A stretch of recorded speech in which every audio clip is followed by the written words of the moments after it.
I found out on a Tuesday. There's something cruel about discovering your life is a lie on such an ordinary day. No dramatic thunderstorm, no ominous music swelling in the background. Just me, standing in our bedroom with Robert's phone in my hand, staring at messages that weren't meant for my eyes. It wasn't even that I was suspicious. God, that's the irony that still makes me laugh when I've had too much wine. I picked up his phone to order dinner because mine was charging, and a message flashed across the screen. "Miss you already. Last night was perfect." From someone named Mike, with a heart emoji. Mike, his colleague from work. Except Mike wasn't a man, and she certainly wasn't just a colleague. I remember sinking to the edge of our bed, the one we'd picked out together at that overpriced furniture store in the city. My fingers moved mechanically, unlocking his phone with the passcode I wasn't supposed to know. His mother's birthday, hardly original. What I found was a 1.5 years of messages, photos, hotel receipts. A parallel life Robert had been living while I was building ours. "Working late tonight," he'd text me, while simultaneously arranging which hotel they'd meet at. "Conference in Chicago," he'd say, while the location on his photos showed a beach in Florida. All those nights I'd waited up, all those dinners I'd kept warm, all those weekends I'd spent alone. I didn't cry. Not then. Instead, I felt this strange, detached calm wash over me. I took screenshots, forwarded them to my email, and carefully replaced his phone exactly where I'd found it. Then I went downstairs and ordered Thai food for dinner, his favorite. I set the table with our wedding china, lit candles, poured wine. When Robert came home that night, I greeted him with a kiss on the cheek like I always did. I asked about his day like I always did. I listened to his lies like I always did. Only this time, I was actually hearing them. "Meeting ran late," he said, loosening his tie. "Johnson couldn't make up his mind about the proposal." "That must have been frustrating," I replied, passing him the green curry. "You have no idea." But I did have an idea. I had every idea. I watched him eat, watched him drink, watched him laugh at something on TV later that evening. I studied this man I'd been married to for 8 years as if he were a stranger, which I realized with a dull ache in my chest. He absolutely was. That night, I lay awake beside him, listening to his even breathing, trying to pinpoint exactly when we'd become strangers. When had his touch started feeling like an obligation rather than a desire? When had our conversations become surface-level exchanges rather than real communication? And the question that kept circling back, what had I done to make him look elsewhere? No, that thought stopped as quickly as it came. This wasn't about me. This was about Robert and the choices he'd made, the lies he'd told, the life he'd stolen from me, because that's what it was. Theft. He had stolen years I could never get back. Moments I had thought were honest that were actually hollow. As dawn broke through our bedroom curtains, I had made a decision. I wouldn't confront him. Not yet. I needed time to think, to plan. Because if Robert thought he was the only one who could lead a double life, he was about to discover just how wrong he was. The weight of knowing is heavier than the weight of suspicion. For 2 weeks, I carried Robert's betrayal like stones in my pockets, dragging me down while I tried to keep my head above water. I smiled through dinner parties with his colleagues, including her. I nodded through his excuses about working late. I even kissed him goodnight, turning away quickly so he wouldn't see the revulsion in my eyes. "Michelle, are you okay?" my sister Emma asked during our weekly coffee meetup. "You seem distant." I almost told her then. The words bubbled up to my lips but stopped there, trapped behind my teeth. Saying it out loud would make it real in a way I wasn't ready for yet. Instead, I stirred my latte and shrugged. "Just tired. Work's been crazy." Another lie to add to the collection filling our house. I was becoming like him, and the thought made me sick. At night, I'd wait until Robert fell asleep before slipping out of bed and going through his phone again. Each time I discovered new layers of his deception. It wasn't just Mike. There had been others, not as long-term, but there nonetheless. Weekend trips I thought he'd taken with friends had been romantic getaways.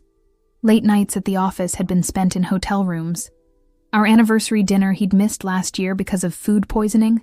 He'd been with her, celebrating something entirely different. During those silent days, I became a detective in my own marriage. I checked credit card statements, finding charges for jewelry I'd never received, dinners at restaurants we'd never visited together. I found a secret email account on his laptop, left carelessly logged in one morning when he rushed to work. Hotel confirmations, flight bookings, intimate conversations, all evidence of the shadow life he'd been living. What broke me wasn't the sex, it was the intimacy, the inside jokes they shared, the way he confided in her about work stresses he never mentioned to me, the birthday gift he'd spent weeks planning for her, while he'd given me a generic necklace his assistant had probably purchased. It was seeing him be thoughtful, attentive, passionate, all the things he'd stopped being with me years ago. I began to move money from our joint account into one only I could access. Not everything, just enough to give me breathing room if I needed it. I gathered important documents and kept them in a locked drawer at my office. I researched divorce attorneys but didn't contact any. Not yet. One evening, as I was making dinner, his favorite pasta that I now deliberately overcooked, my mother called. "We haven't heard from you in a while," she said. "Your father's wondering if you and Robert might come for Sunday dinner this weekend." "I don't think we can," I replied automatically, the excuse ready on my tongue. "Robert has—" I stopped myself. Robert had nothing. Robert had lied, and I was about to lie for him again. "Actually, I'll be there," I said. "Just me, though. Robert's busy." The silence on the other end told me she knew something was wrong, but she didn't push. My mother, who had stayed with my father through 37 years of ups and downs, who believed marriage was a forever commitment, who would be devastated to learn what my husband had done. "We'll set a place for you," she said simply. That night, as Robert slept soundly beside me, how did he sleep so soundly? I made my decision. The silent days were coming to an end. I had gathered enough evidence, enough strength. Tomorrow wouldn't be like today. Tomorrow, everything would change. I rolled toward him in the darkness, studying his face one last time. The face I had once looked at with love, now a mask I could finally see through. In the morning, I would shatter that mask, and with it, the remains of our marriage. I chose Sunday morning for our reckoning. Robert always slept late on Sundays, stumbling downstairs around 10 for coffee and the newspaper, a routine as predictable as his lies had become. I woke at 6, showered, and dressed carefully, not for him, but for myself. Dark jeans, a cream sweater I'd bought on a solo trip to New York last year, a trip he'd barely noticed I'd taken. I made coffee and waited, the manila folder containing my evidence sitting on the kitchen table between us like a landmine waiting to be triggered. Outside, the spring morning bloomed bright and clear, mockingly beautiful for what was about to happen. When I heard his footsteps on the stairs, my heart hammered against my ribs, but my hands remained steady. Strange how calm you can be when you've rehearsed a moment 1,000 times in your head. "Morning," Robert mumbled, making a beeline for the coffee pot. His hair was rumpled, his t-shirt wrinkled. He looked vulnerable, almost boyish. For a fleeting second, I remembered why I'd fallen in love with him. Then I remembered why I couldn't anymore. "We need to talk," I said, my voice surprisingly level. He turned, coffee mug in hand, eyebrows raised. "Can it wait? I was going to shower first." "No, Robert, it can't wait." I pushed the folder toward him. "It's waited long enough." Something in my tone must have alerted him, because the sleepiness vanished from his eyes, replaced by wariness. He sat down slowly, not touching the folder. "What's this about, Michelle?" "Open it." His reluctance was palpable as he flipped the cover. Inside were the screenshots, the hotel receipts, the credit card statements. Evidence of a double life meticulously documented. I watched his face as he sifted through them.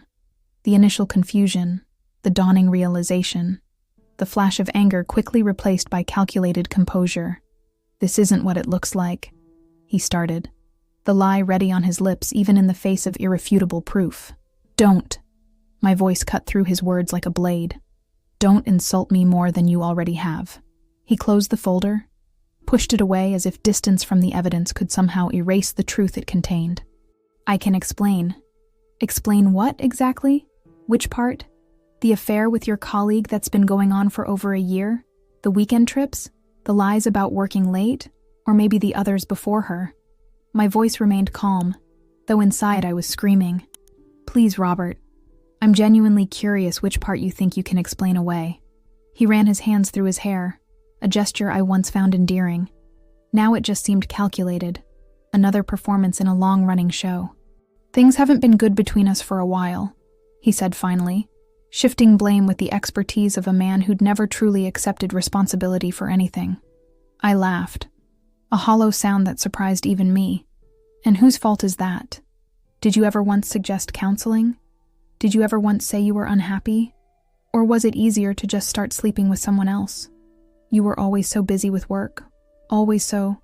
I built my career while supporting yours. I interrupted. I rearranged my life to fit around your schedule. I moved away from my family for your job. I gave up having children because you weren't ready. Each word released years of resentment I hadn't even realized I'd been harboring. Don't you dare make this about me. His face hardened. What do you want, Michelle? To punish me? Fine, I'm punished. I'm sorry. It was a mistake. A mistake is forgetting to pick up milk. A mistake is missing a turn while driving. What you did was a choice. Thousands of choices day after day. I stood up, unable to sit across from him any longer. The space between us felt both too vast and not vast enough. I want a divorce, I said, the words falling like stones between us. I've already spoken to a lawyer. A lie. But he didn't need to know that. You're overreacting. We can work through this. He reached for my hand, but I pulled away. There is no we anymore, Robert. You destroyed that. The man I married wouldn't have done this to me. People make mistakes, he insisted, desperation creeping into his voice. Not because he loved me, I realized, but because he feared change, feared losing the comfortable life we'd built. The life where he got to have everything on his terms. I've packed a bag for you, I said, nodding toward the hallway where his suitcase stood. You can stay at your brother's or a hotel. I don't care which. I need you gone by tonight. This is my house too, he protested, anger flaring. You can't just kick me out. Actually, I can. But if you'd prefer, I can call your parents instead. Or better yet, I can send them these. I tapped the folder. I'm sure they'd love to know what their son has been up to. His face paled. Robert, always so concerned with appearances, with what his family thought of him. You wouldn't. Try me. And in that moment, I knew I would. The woman who had swallowed her pride, who had made excuses for his absences, who had shrunk herself to fit into the corners of his life, she was gone. In her place stood someone stronger, someone I was just beginning to recognize. Silence settled over the house after Robert left, dragging his suitcase behind him like a reluctant shadow. His final words, "You'll regret this," hung in the air, more pathetic than threatening. The door hadn't even closed properly. I had to get up and lock it myself. Somehow, that felt symbolic of our entire relationship. I wandered through the rooms, touching furniture, opening drawers, examining photos I'd walked past 1,000 times before. Everything looked different now, as if the truth had altered not just my perception of my husband, but of our entire shared existence. 8 years of marriage contained in a 3-bedroom colonial with a garden I'd planted and he'd never once tended to. My phone buzzed relentlessly that evening. Robert, alternating between anger and pleading. His mother, confused and concerned after he'd arrived at their doorstep, rather than his brother's. I silenced them all, and opened a bottle of wine I'd been saving for a special occasion. Wasn't the end of a lie special in its own way? Sleep came in fragments that night, my body instinctively reaching for the empty space beside me. Not out of longing, but habit. A habit I'd need to break along with so many others. When morning came, I called in sick to work for the first time in 3 years. My boss, sensing something in my voice, didn't question it. "Take the week if you need it, Michelle," she said. "That Thompson proposal can wait." I almost broke down at this small kindness, so unexpected after months of navigating Robert's calculated cruelty. By midday, flowers arrived, expensive lilies that filled the foyer with their cloying scent. The card read simply, "We need to talk. Please." I threw them in the trash, petals and all, then sat at the kitchen table and called a divorce attorney whose name I'd found weeks ago, but hadn't had the courage to contact. "Mrs. Campbell, I can see you tomorrow at 2, the receptionist said, her voice professionally neutral. as if scheduling the dismantling of a marriage was as routine as a dental cleaning. "Thank you," I replied, wondering if my voice sounded as hollow as I felt. When the doorbell rang that evening, I knew it was him before I checked. Robert stood on our porch, rain-damp and disheveled, nothing like the polished man who left for work each morning. For a moment, I felt a flicker of the old tenderness, quickly extinguished by the memory of his betrayal. "You're not coming in," I said through the crack in the door, chain still fastened. "Michelle, please. This is ridiculous. We need to talk like adults. We talked yesterday. Nothing's changed." His expression hardened. "I've been thinking about what you said, and you're right. I made mistakes. But throwing away 8 years over a few indiscretions seems extreme." "A few indiscretions?" I repeated, incredulous. "You had multiple affairs, Robert. You lied to me daily for years. That's not a mistake. That's who you are. People can change." "Yes, they can. I have." I met his gaze steadily. "I'm no longer the woman who makes excuses for you." He ran his hand through his hair. That familiar gesture again. "What about counseling? Don't we owe our marriage at least that much? Our marriage died long before I found those messages. You just didn't bother to tell me I was living with a corpse." His face flushed with anger. "You know what your problem is, Michelle? You've always been so self-righteous. So perfect. Maybe if you hadn't been so focused on your career, on your need to control everything. Stop." My voice was quiet but firm. "This is exactly why there's no saving us. You can't even take responsibility without turning it back on me." I began to close the door, but his hand shot out, holding it open. For the first time, a flicker of fear ran through me. I'd never seen him like this. Desperate, angry, unpredictable. "You can't just decide this on your own," he said, voice low. "This affects me too. My reputation, my family. You should have thought of that before you started sleeping with other women." I pushed against the door. "I'm meeting with a divorce attorney tomorrow. You can have your lawyer contact mine." Something shifted in his eyes then. The realization that I was serious, that his charm and manipulations wouldn't work this time. His hand fell away from the door. "You'll get nothing," he threatened. "I've built everything we have. We'll see." I closed the door fully this time, turning the deadbolt with finality.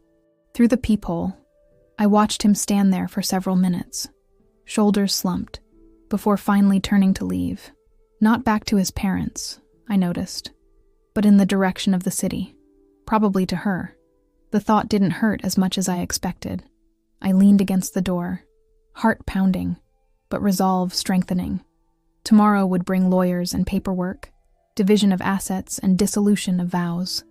But for tonight, I had survived the first battle in what I knew would be a war, and for the first time in years, I felt truly awake. Divorce, I quickly learned, is less about heartbreak and more about paperwork. Endless, soul-crushing paperwork, financial disclosures, property valuations, affidavits, the clinical dismantling of a life shared. My attorney, Diane Levinson, was a sharp-featured woman in her 50s who wore no wedding ring and seemed to take personal offense at Robert's infidelity. "Men like your husband think the rules don't apply to them," she said during our first meeting, scanning the evidence I'd compiled with approving nods. "Let's show him otherwise." Robert's response was predictably spiteful. He hired Bradley Whitmore, a divorce attorney known for aggressive tactics and dragging proceedings out until clients ran out of money or will. Their first offer was insulting. I could keep my personal belongings and a small settlement that wouldn't cover 6 months of rent in a decent apartment. "He's testing you," Diane explained, tossing the proposal into her shredder without ceremony. "Seeing if you'll fold easily." I didn't fold. Instead, I followed Diane's advice and documented everything. When Robert forgot to include the vacation property in Vermont in his asset disclosure, I provided the deed showing both our names. When he claimed certain investments were his alone, I produced the transfer records showing they came from our joint accounts. When he insisted the art collection was purchased with his inheritance, I found receipts proving otherwise. 3 months into the process, I ran into his sister Eliza at the grocery store. I'd always liked her. She had Robert's charm, but none of his selfishness. She hesitated before approaching me, uncertainty written across her face. "Michelle," she said finally, I don't know what to say except, I'm sorry. We had no idea. About the affairs? She nodded, looking genuinely pained. Mom and Dad are devastated. Not about the divorce. About why it's happening. They raised him better than this. Something eased in my chest. A knot of tension I hadn't realized I was carrying. I'd assumed his family would close ranks. That I'd lose not just my husband, but the in-laws I'd grown to love. He told them it was mutual, I said. That we'd grown apart. Eliza's mouth tightened. He tried that story initially. Then Dad found out about that woman from his office. One of Dad's golf buddies saw them together. She touched my arm gently. Just so you know, you're still family to us, whatever happens. I hugged her there between the produce and dairy sections, not caring who saw. That night, Robert called, his voice uncharacteristically subdued. My father's cut me out of the family business, he said without preamble. Said he won't have someone who breaks vows running the company. I should have felt vindicated. Instead, I felt oddly hollow. I'm sorry to hear that. Are you? His laugh was bitter. Isn't this what you wanted? To ruin me? No, Robert. I wanted our marriage to work. You're the one who decided to ruin that. Silence stretched between us, crackling with unspoken accusations and regrets. The art collection, he said finally. You can have it. And the Vermont property. I just want this over with. It was the first concession he'd made. The first crack in his armor of entitlement. Why the sudden generosity? My lawyer says we'll lose on those points anyway. At least he was honest. And Michelle, I am sorry. Not just for getting caught. For all of it. I closed my eyes, absorbing the words I'd wanted to hear for months. They came too late to save us. But perhaps not too late for a more dignified ending than we'd begun. I appreciate that, I said carefully. I hope you mean it. I do. He paused. For what it's worth, you deserved better. After we hung up, I sat in the dark, turning the conversation over in my mind. His apology didn't undo the damage or erase the pain, but it loosened something in my chest, allowing me to breathe more freely than I had in months. The next day, his lawyer submitted a revised proposal. Still not everything I deserved, but closer. Diane read it with raised eyebrows. Something changed, she observed. Want to tell me what? I shrugged. Maybe he finally grew a conscience. She didn't look convinced. Well, we'll counter once more, but this is progress. 2 more weeks of negotiations followed, less hostile than before. Robert moved permanently to an apartment downtown. I began packing up the house, separating our belongings into his and mine, surprised by how little I cared about most of it. The china we'd received as wedding gifts, the matching luggage we'd bought for our honeymoon, the expensive electronics he'd insisted on. They were just things, shells that had contained a life that no longer existed. 6 months after that Sunday morning confrontation, I sat across from Robert in a mediator's office, signing the final divorce agreement. He looked thinner, older, the confident gleam in his eyes replaced by something more subdued. I wondered if I looked different to him too. Stronger, perhaps, or simply unfamiliar. So that's it, he said, as we walked out together, the last time we would share the same direction. 8 years reduced to 100 pages of legal jargon. Not reduced, I corrected gently. Just ended. The years still happened, Robert. They still mattered. He nodded, eyes suspiciously bright. Take care of yourself, Michelle. You too, I replied, and was surprised to find I meant it. Freedom has a scent.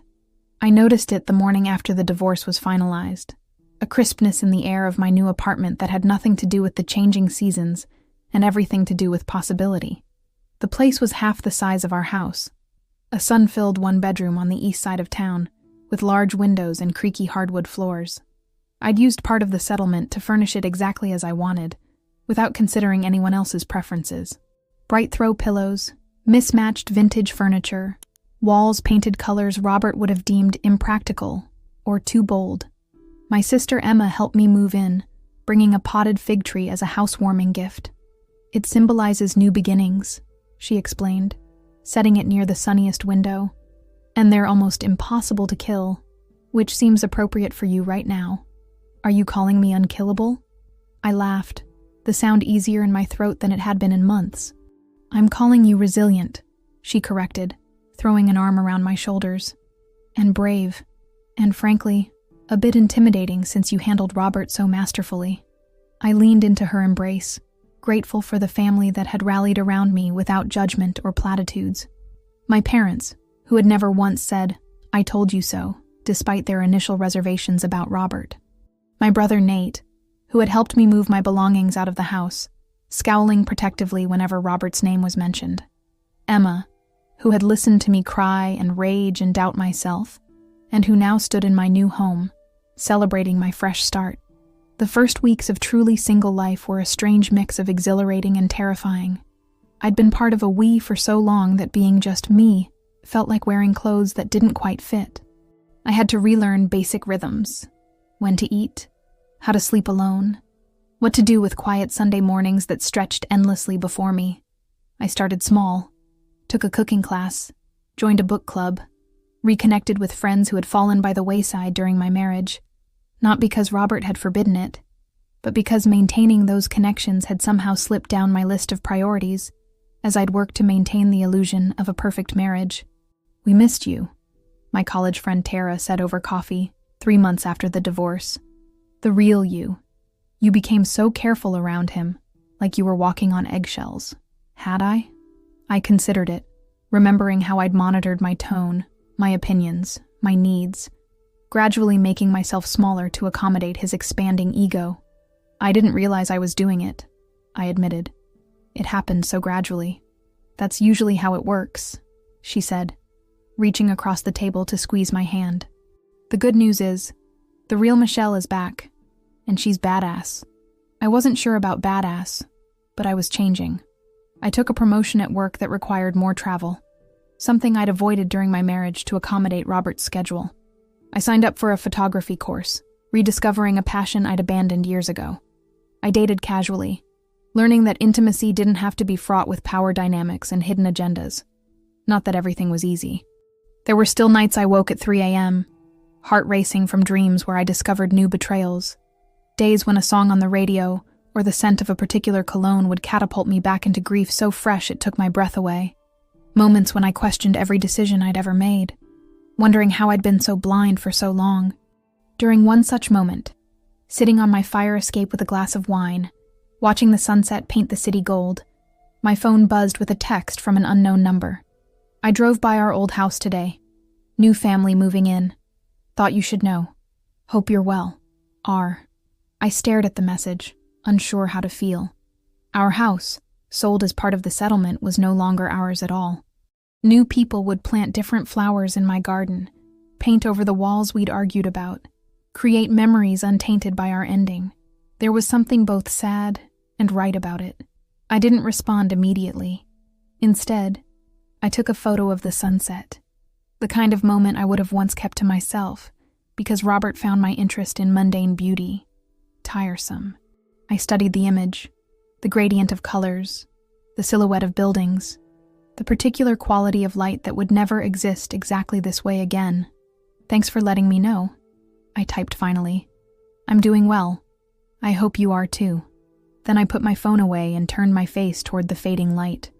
Tomorrow I would submit my photography portfolio to a small local gallery that showcased emerging artists. Next week, I'd fly to Seattle for a conference, staying the weekend to visit Nate and his family. Next month, who knew? The calendar stretched before me, empty pages waiting to be filled with a story that was entirely my own. Later that night, as I watered Emma's fig tree, thriving despite my inconsistent care, I realized something that stopped me mid-pour. The pain of Robert's betrayal hadn't disappeared.